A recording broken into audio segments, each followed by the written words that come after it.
J'ai décidé de poser ma candidature comme maire de Courbevoie pour les prochaines élections municipales en 2026. On s'est rendu à Courbevoie dans le 92 à la rencontre de Vincent Julet, candidat déficient visuel. On va le suivre tout au long de sa campagne électorale jusqu'aux urnes en mars 2026. Je suis prêt, on y va. Politiquement, je n'ai pas de parcours, je suis un acteur associatif. Comme on dit, société civile.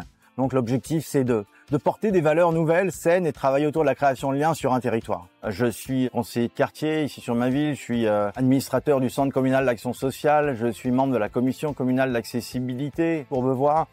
C'est la 8e ville la plus dense de France. Une ville dense, c'est une ville qui souffre d'isolement et je crois que là-dessus, on doit travailler. Qu'est-ce qui m'a donné envie de m'engager ? Eh bien déjà, plusieurs choses.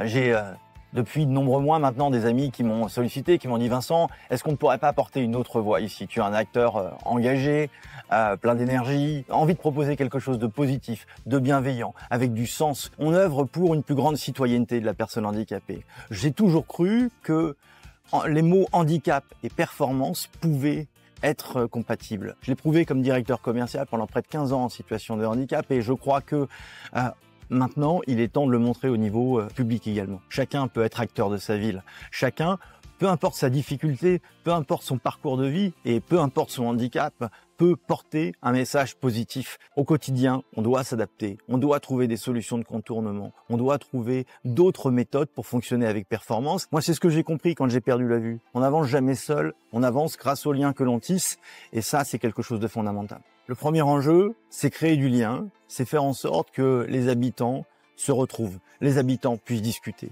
C'est une ville avec des entrepreneurs à succès, des cadres supérieurs, mais aussi des personnes qui sont en grande précarité ou en situation d'isolement. Et l'enjeu, c'est de pouvoir travailler pour chacun d'entre eux. La question du handicap, elle est centrale. Faire en sorte de sensibiliser 100% les enfants d'une classe d'âge. Le deuxième point qui me paraît aussi essentiel, c'est le sujet souvent oublié de la mobilité verticale. Les ascenseurs en panne, les escalators en panne. Et là, je crois que c'est aussi quelque chose de fondamental parce que la liberté la plus fondamentale, c'est celle de se déplacer. On va pouvoir aussi travailler sur une rénovation de la chaussée, les bateaux, les sorties d'immeubles qui sont parfois endommagés et qui ne permettent pas à certaines personnes de se déplacer comme tout le monde. C'est aussi de travailler notamment, par exemple, sur des balises sonores pour pouvoir faire en sorte que soient repérés les points d'intérêt. Naturellement, nous ferons de Courbevoie la première ville accessible de France. Je vais même aller plus loin. Mon ambition est d'être la ville la plus accessible d'Europe. Nous allons participer à l'Access City Award. Nous allons faire en sorte de gagner cette compétition. L'objectif de cette campagne est d'être choisi comme le prochain maire des habitants. Et pour ce faire, eh bien, on doit œuvrer pour tous les habitants. Et c'est pour ça que la notion de handicap est un des points parmi d'autres. Mais j'ai plutôt tendance à dire, je suis père de 3 enfants. C'est ce qui me caractérise le plus. Je suis engagé dans ma ville et j'ai montré qu'on pouvait conjuguer handicap et performance. On se voit au début de notre campagne. Donc nos communications ont eu principalement lieu sur les réseaux sociaux. Nous aurons un site de campagne qui sera évidemment accessible. Nous ferons en sorte d'avoir des communications disponibles également, faciles à lire et à comprendre. On va œuvrer pour que nous soyons également un modèle en termes d'accessibilité des campagnes. Qu'est-ce que je pourrais répondre à quelqu'un qui penserait qu'un élu en situation de handicap aurait plus de difficultés pour bien mener son mandat ?